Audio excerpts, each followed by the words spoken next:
What gets in the way of change is the bondage of self. And the illusion that we're trapped in a small, ego-based, fear-based little personality that feel permanent. People stood up, there were tears in people's eyes, and it was just amazing. And I had completely forgotten, that I had coached her a little bit. I didn't even know what coaching was back then. Actually, it was Janis Joplin who coached her. So somewhere along the way, and I think our society teaches this, we got a belief in there that our primary job to survive in society is to please people and win their approval.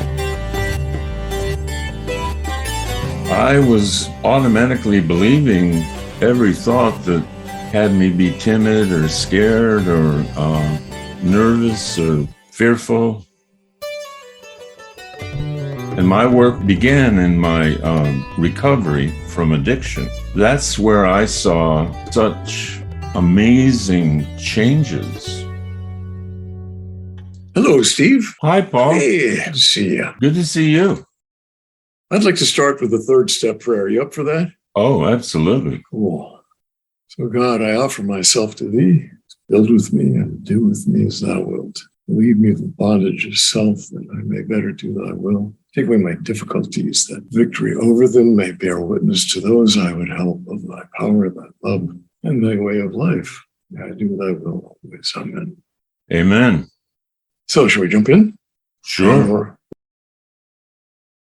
Today, we get to experience the presence of a guy who's authored more than 30 books, including the bestsellers Time Warrior, How to Get Clients, Reinventing Yourself, Prosperous Coach, and 100 Ways to Motivate Yourself.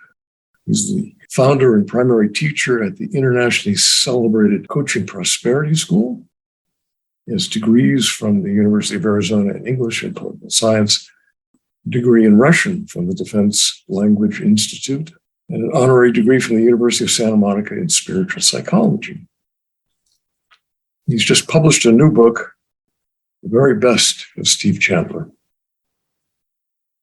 So, Steve, this is a compilation of 10 of your books, and you write in the introduction that you discovered in the process of bringing together these bits and pieces that there was a common theme, and that is that people can change. So what gets in the way of people changing? Well, I don't know if the prayer you and I did is going to be part of this. I don't know. What do you think? Well, it'll make what I have to say make more sense. Cool. Okay. Because I think what gets in the way of change is the bondage of self.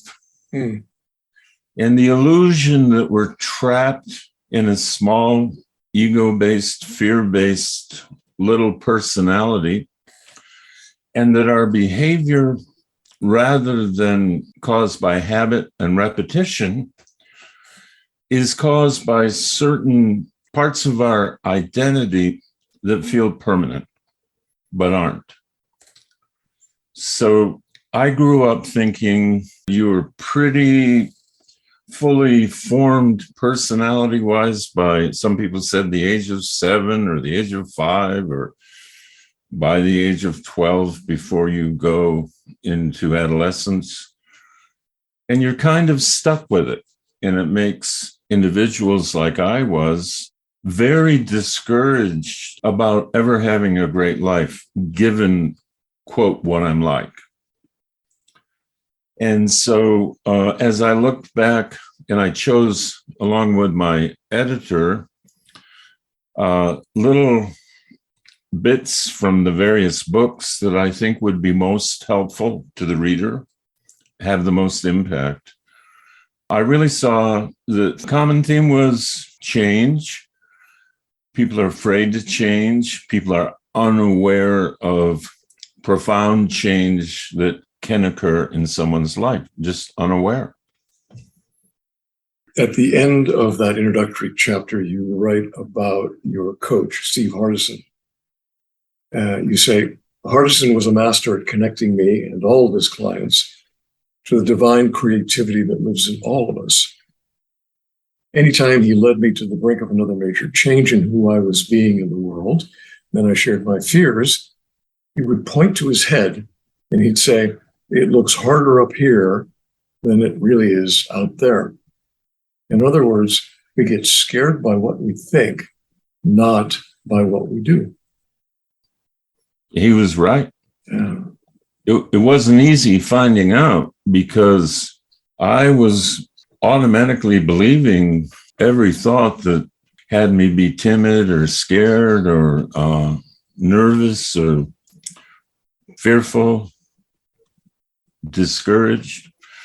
I just automatically, I can't do that. I can't do this. I'm not good at that. I don't know how to connect with people very well. And so those thoughts were just automatically believed. And my work with him and other work along the way, it began in my recovery from addiction. That's where I saw experientially, not only in my life, but all the people I met with and worked with and got supported by. And I saw such amazing changes in how they were living, level of self-esteem, love of life, which was almost always absent by people who first walked in those rooms wanting to lose their addiction. Just remarkable changes. The common theme there was leave your ego at the door. You don't have to be religious. We call it conscious contact with higher power. All that has to mean to you, if you have an aversion to religion, spirituality, is power greater than your own little ego that you can tap into and over time embrace and finally even identify with. Yeah. In my experience, the most powerful part of that first few days in 12-step was the level of truth-telling and authenticity that was on display. It was intoxicating. Yeah. and it was instantly something I wanted. Yeah. Yeah. But had fear around. Right. Me too. Level of vulnerability about being that authentic, the here I am-ness. Yes. We don't see much of that in our normal exchanges in life. It's all covered up and role played.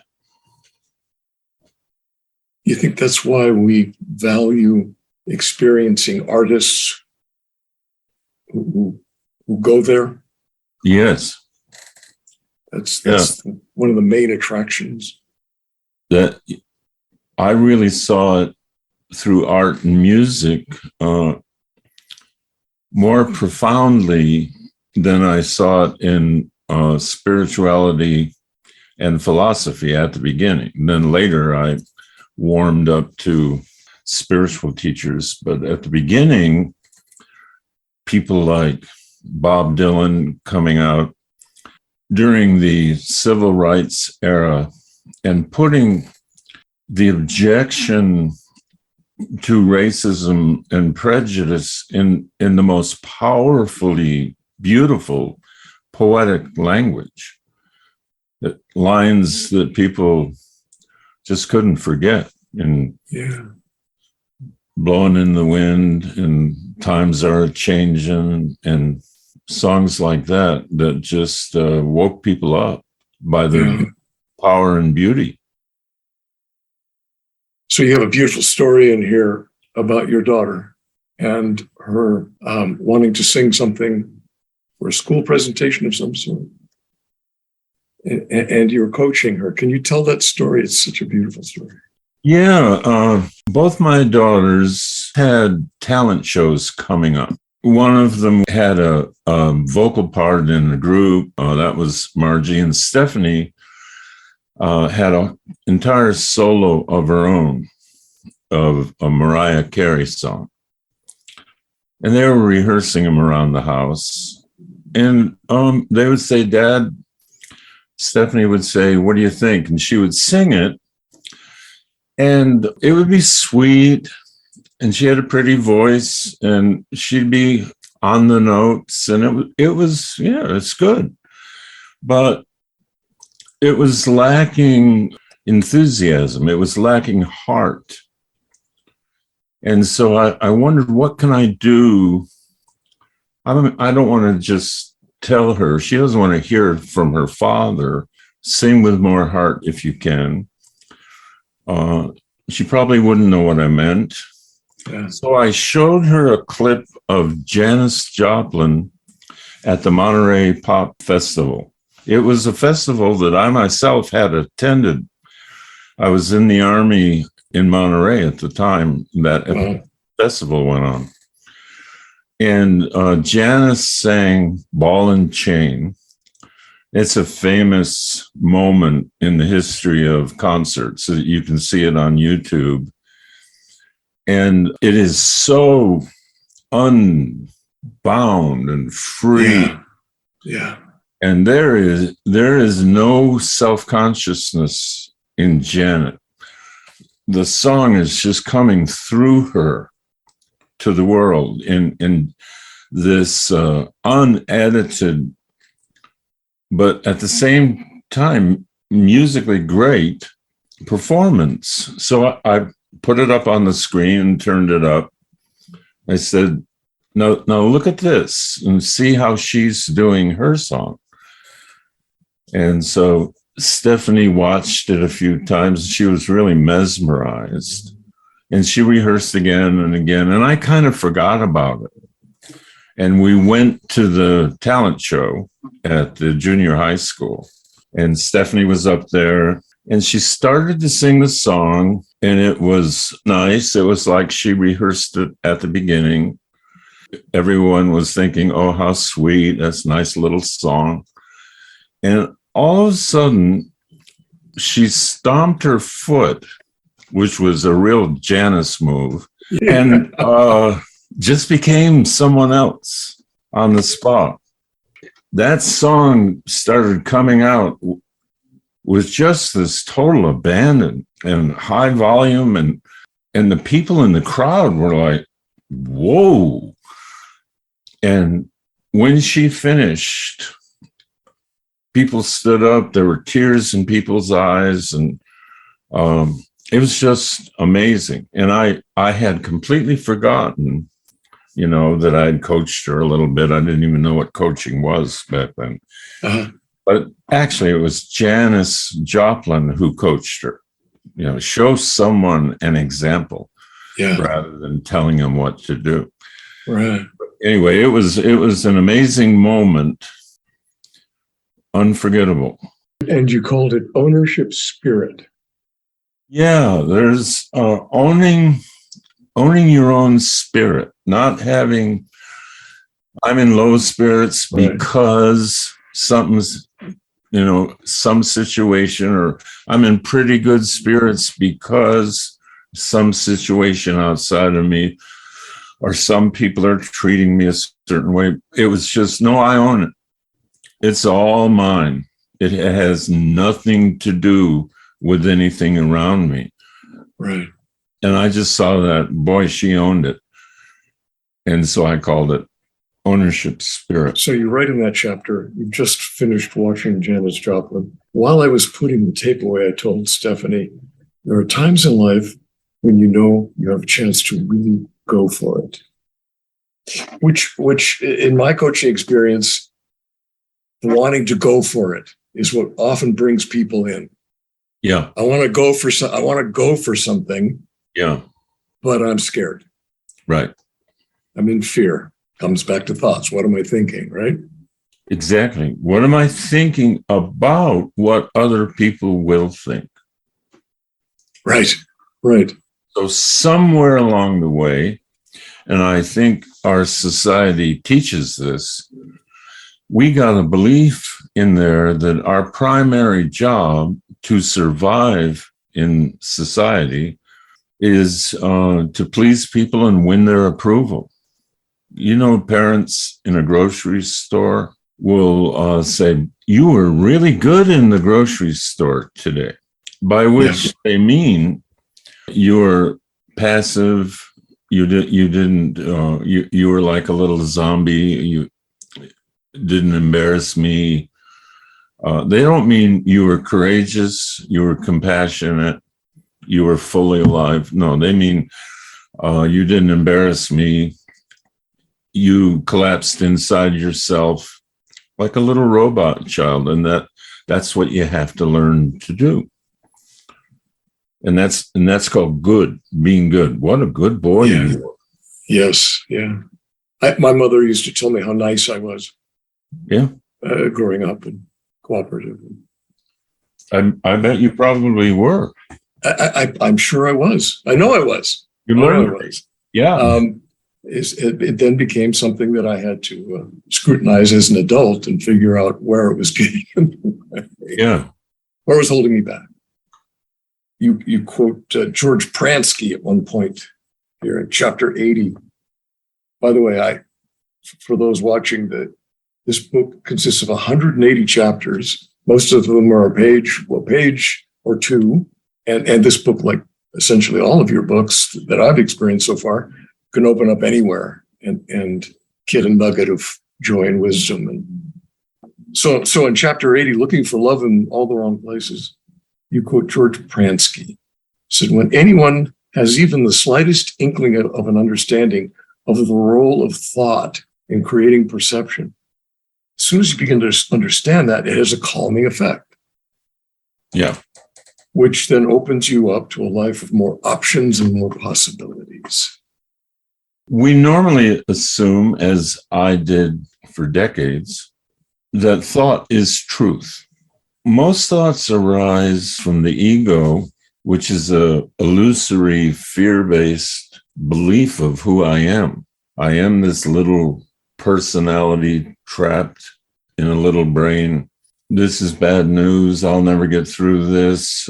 I'm not capable of dealing with something like this.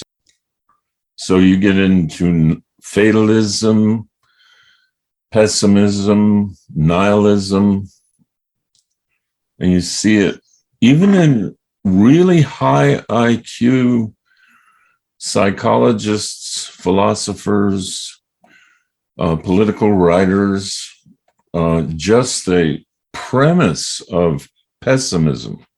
What George is talking about, and he's an amazingly brilliant teacher of how the mind works, that if I become aware that a thought is only a thought, not a premonition or the truth about life or reality put into words, it's only a thought.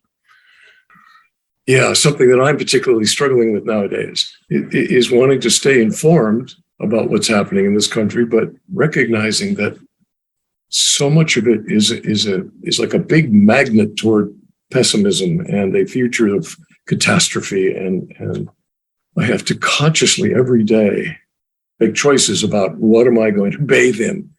Yeah, Andrew Weil, who's an MD and a naturopath as well, very progressive doctor. He would put his patients or his clients on a news fast. So they would come to him for anxiety and things like that. And he said, okay, first you're going to do a news fast. You're going to find out that if anything really important is going on, you'll find out. Tornado is coming or whatever. So you don't need to be locked into the 24/7 news cycle. And that'll be step one in working with your depression, anxiety. And then there are wonderful herbs and tinctures and breathing exercise, all the things Dr. Weil prescribes. Yeah. but the news fast was primary.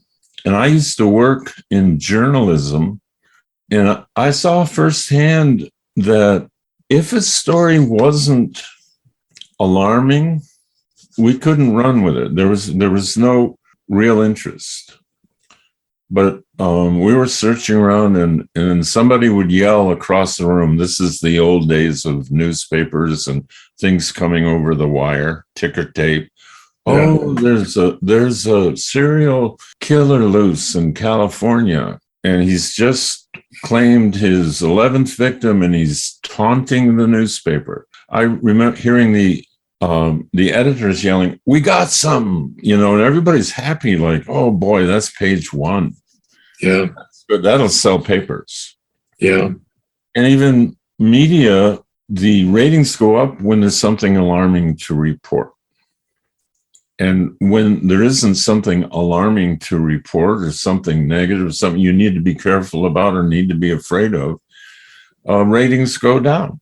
So they're in the business, they can't survive without ratings. I don't think they do it consciously, but there was one comedian who said they shouldn't call it the news. They should call it what's wrong. And Yeah. that's what they're trying to find and gather for you. Yeah. And report to you. Yeah. It's more dramatic content than what's right. We'll get more viewers. Yeah. Yeah. So one of the results of getting drawn into the drama is that I am no longer present. Yes. And so you write about presence a lot. You talk about presence and love, the connection of being in love and the experience of presence in that. When you're in love, you're really in the now. And every little breeze seems to whisper Louise. It's an old song from the 30s. Yeah. And I think Tiny Tim did a version of it in the 50s or 60s. Marie Chevalier, I think. Oh, did he? I think so, yeah. Breeze seems to whisper Louise. I put that in one of my books once, and I had a young editor at the publishing company. She circled it and sent it back to me and said, "No previous reference to Louise in your book." So, right. And so she didn't know that I was referring to that song. And she said, "So you got to establish Louise before you do this quote." I said, "Please just leave it." Yes. Some people won't get it. I don't care. The people who get it, that's who I'm writing for. Yeah, love and being in the now. Creativity and being in the now. Yeah, creativity, being present in the present moment, letting what comes to you from the divine unknowing. I remember Ron Hulnick, Dr. Hulnick at University of Santa Monica, used to refer to the divine unknowing. Yeah, yeah. Well, that goes against what we want to know. We think knowing is the best thing. Why is it so divine to float around in unknowing?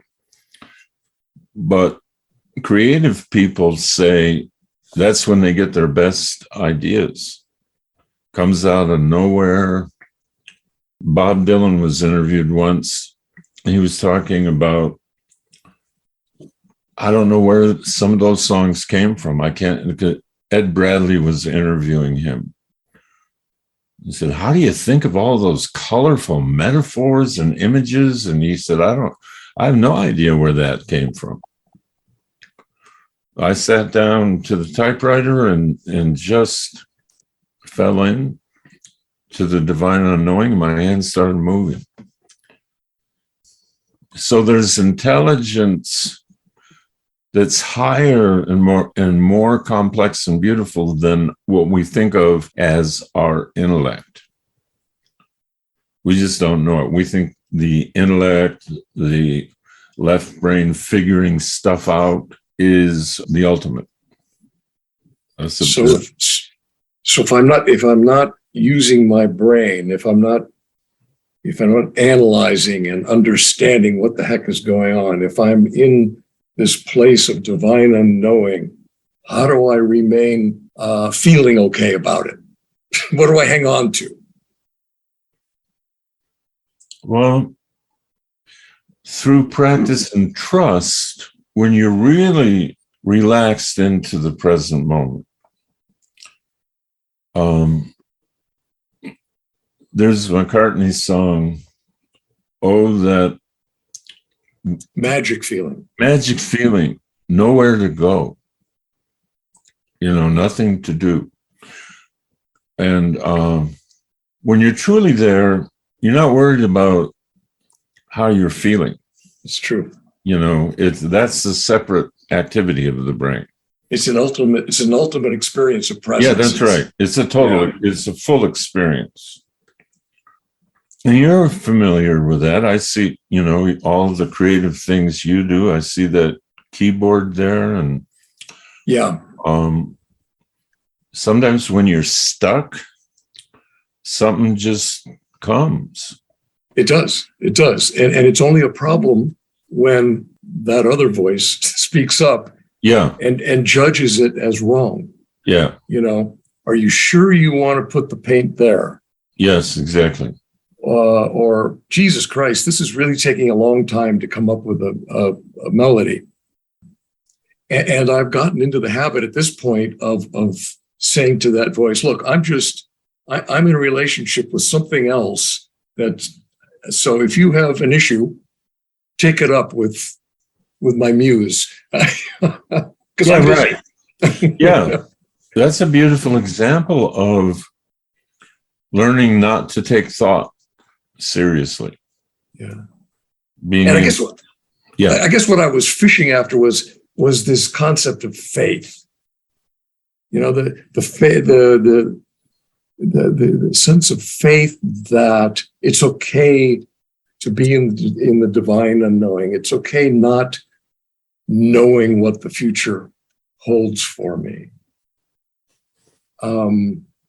There's a growing, evolving sense of faith about my life and the way it has played out, and I imagine will continue to in a positive, loving, creative way. Any thoughts about that from your experience? Do you? Yeah. This thing called faith?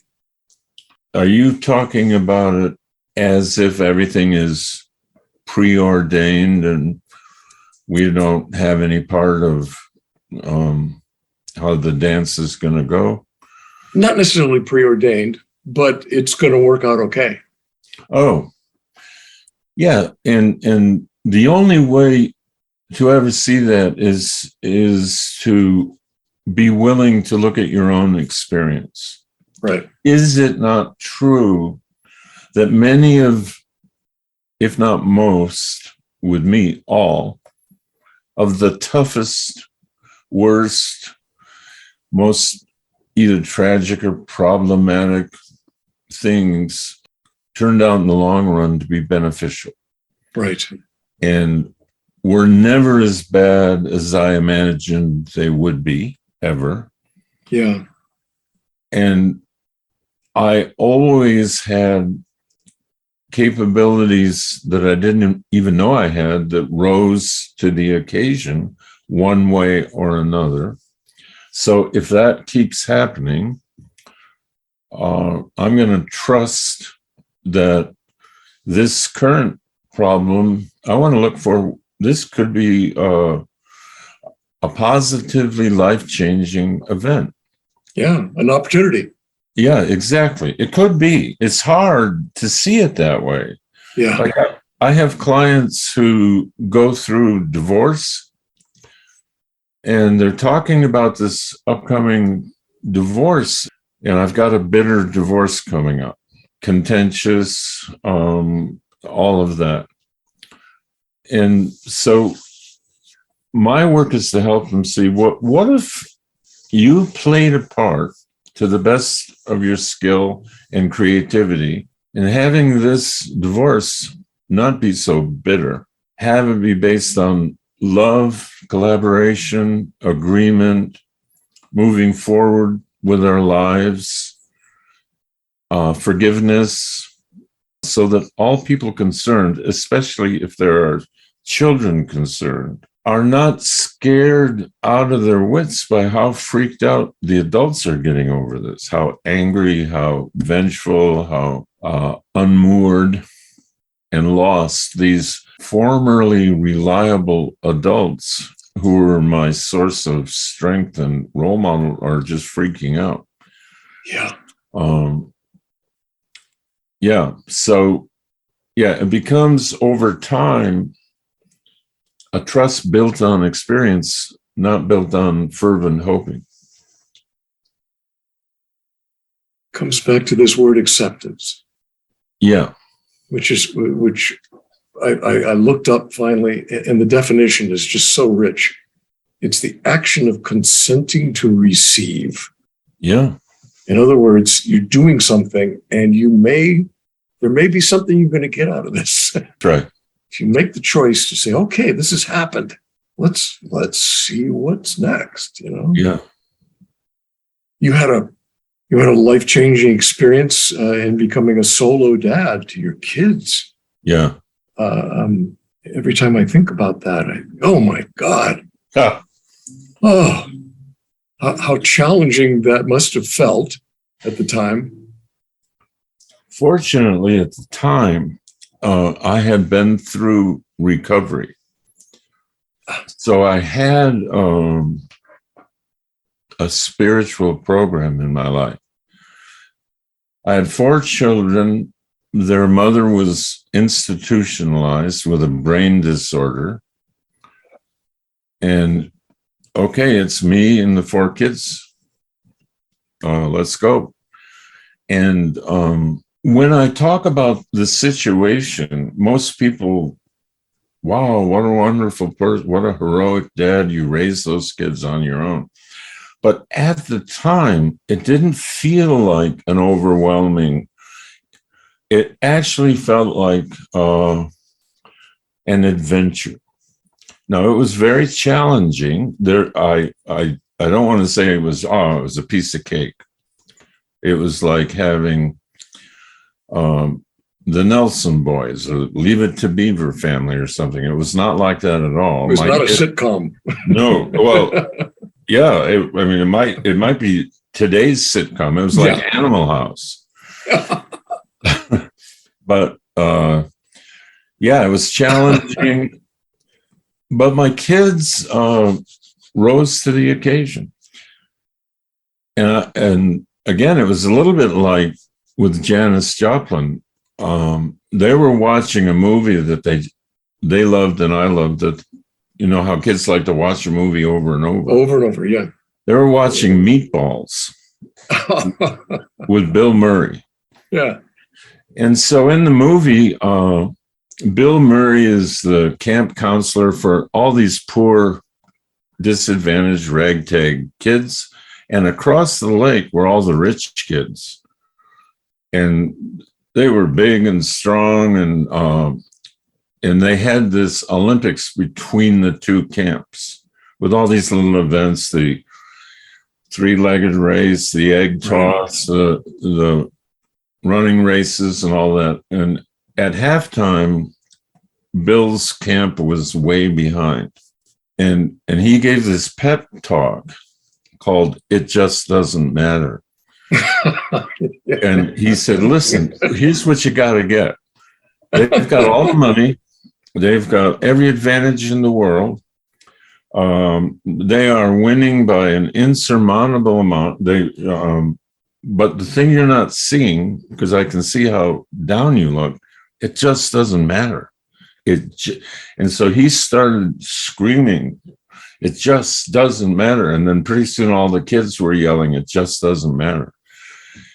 And when my children's mother was finally taken away, she was, they came and put her in what used to be called a straitjacket and put her in the back of a police vehicle and took her to a psychiatric institution where she was. And so now it's just all of us. And one morning I heard my 4 kids. I was still in bed, and one of them had a wooden spoon and a pot.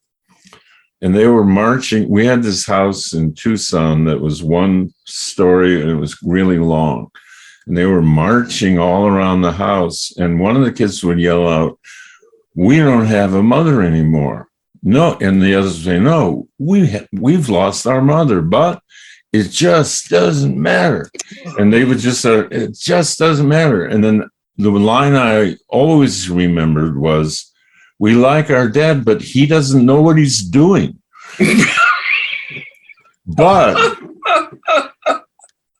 but it just doesn't matter.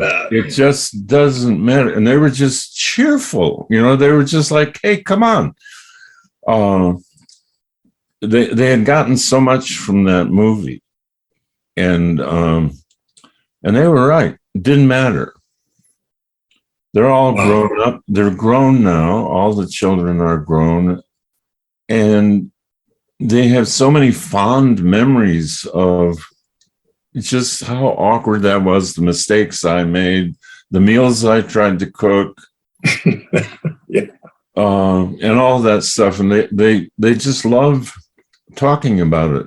They don't talk in terms of, "Oh, we had a really difficult, disadvantaged childhood." Yeah. So when I think back, I have a lot of joy in remembering me and those 4 kids just waking up and saying, "We're going to keep going. We're not going to let this thing get us down." Yeah. It's not going to matter. Right. So you write about humor and how important it is, how important laughter is in self-improvement. How does humor play a role in self-improvement? Alan Watts used to say, the angels, I think it was Chesterton who said, "The angels fly. They can only fly because they take themselves lightly." Uh-huh. And there's something about humor that opens people up. And when you're open and you're not being so serious and worried and clinging to your imaginary negative future, you're more creative, you're more thoughtful, you're more forgiving, you're more energetic, you're more playful. And in that spirit, things get created that don't get created when we're locked down brooding about a serious problem. So that's the way in which I see humor opening people up. Sometimes when I've got some big talk to give, or I'm intimidated by the kind of audience it is, I'll watch some of my favorite comedians in preparation, just to get myself to reconnect to the fun of life. Yeah. When I do that, I just get ideas and a lightness about it, and things go better. Yeah, you mentioned in your book suggesting, if you're working with a coach, suggesting to your coach that you deal with, if you're dealing with some issue, that you do it by having fun with it. Yeah. So a client has a problem. This is a really terrible problem. I'm trying to make money, and this one company that was going to work with me and was going to provide most of my income, they just went out of business. And so I will say, are you open to having some fun playing around with who we can replace that business with, and not like some horrific need that's pressing upon us. But let's play. Let's have some fun. And let's just throw ideas up on the whiteboard. And they don't have to be rational. They don't have to be well thought out. Just first thing that comes to your mind. Yeah. No. So let's take it out of the the catastrophe category. That's right. Just for starters. Yeah. And play it like a game. You know, people love to play games and chess problems, and all kinds of gamers have nothing but problems, but they don't see them as problems. They see them as challenges to their skills and are really fun. Why not do life that way? Yeah. And it improves creativity by a great deal. It's really a childlike experience, isn't it? Yeah. Rolling with whatever life is throwing at you and getting creative with it seems to be a thing that kids do naturally. Yes. Because they don't have this exaggerated fear of judgment yet. So my little grandson, can you paint? Yes. I'll go over to the piano and he'll walk over and start playing on the higher key. I can do that. His mother is cooking. He pulls up a chair and let me cook some of this. Or he'll turn the dials on the stove, you know, like, and it's not like, am I qualified to do that? Am I going to get right. And when they first learn to walk, when they stumble, when they fall, they don't say, "Oh, how embarrassing." They just kind of giggle and stand up again, because there's not this exaggerated fear of being judged that gets conditioned in there over the years. So the same kid who is painting and singing and dancing, when you put on music, they just dance. Yeah. When you look at them when they're 30, how many of you can paint? Well, a room full of 40 people, maybe 3 people raise their hand. How many of you can really sing? 2 people. How many can dance fairly well? 3 people. Well, what happened? You know, because when you were 5, you'd say all hands would be up. When you were 4, I can paint, I can dance, I can sing. So something happened. Why could you do it then and not now? And the answer is we started comparing ourselves to others, and oh, that person, that's good singing. Oh, that person's an artist. I can't do that. So I shouldn't even try. Right. Limiting beliefs, they call this in spiritual psychology. Limiting beliefs that the ego thinks are keeping us safe. Right. Is there a connection between overcoming limiting beliefs and evolving spiritually? Yes, in my experience, absolute connection.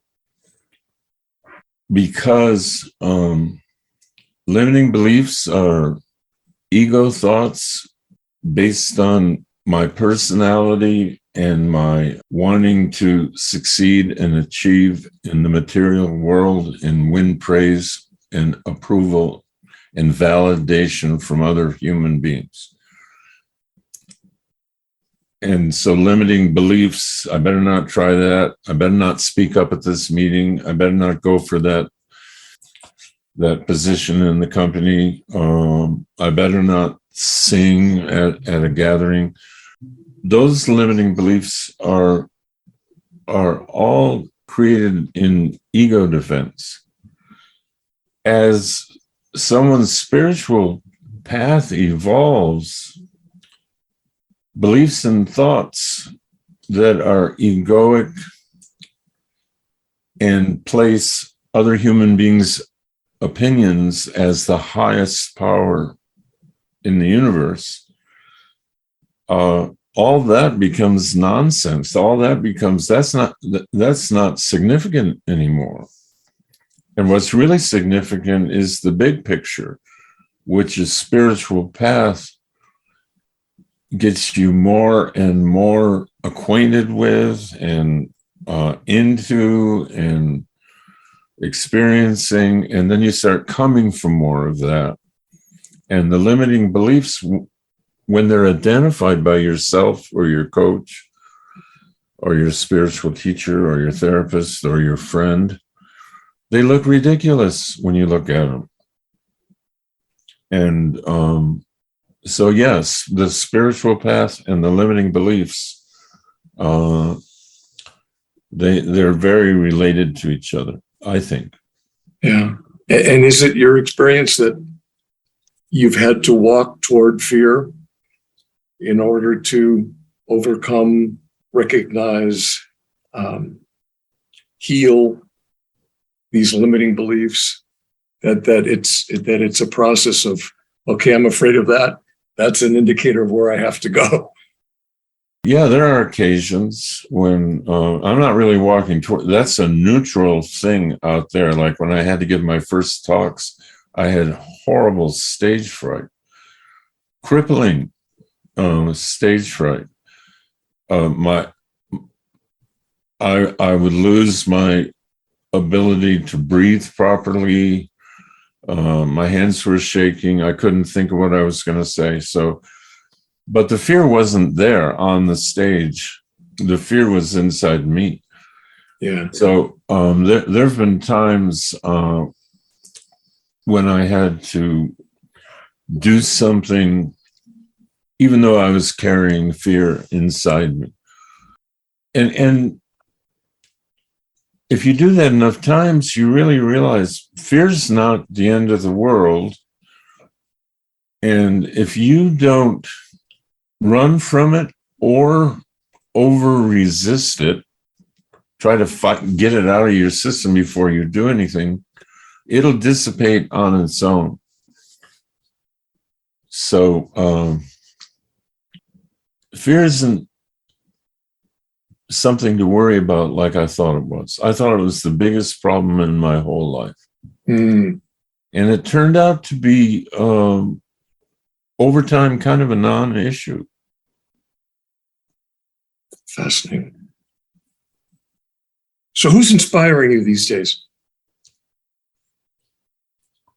Well, my coach always inspires me, Steve Hardison. He came out, his wife and another writer wrote a book about his coaching, and it's a great book.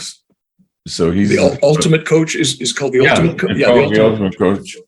And then spiritual teachers like Alan Watts and Rupert Spira and the old Christian mystics, Meister, Eckhart, G.K. Chesterton. So I'm inspired all the time because I make sure, and I call it deliberate inspiration. So for years, and with most of the people, my clients and friends, inspiration is something that they think is serendipitous and only happens once in a while. Oh, no. And they think, well, I read this book many years ago, The Road Less Traveled, or Think and Go Rich, or The Four Agreements, or whatever. And I was so inspired. I haven't been that inspired for years. Well, where's the book? Read it again. Did you Google what books are similar? Did you Google who else loved the book and see what other books they recommend? Because if you Google any book and see people commenting, even on Amazon, they'll say, if you like this book, you're going to love the book that George Pransky wrote or that Byron Katie wrote. If you like this, you're going to love that. So, boy, that might be inspiring. I'm going to go get it. So I want to make sure that my being inspired is not left to chance. Like I hope I see a movie that inspires me.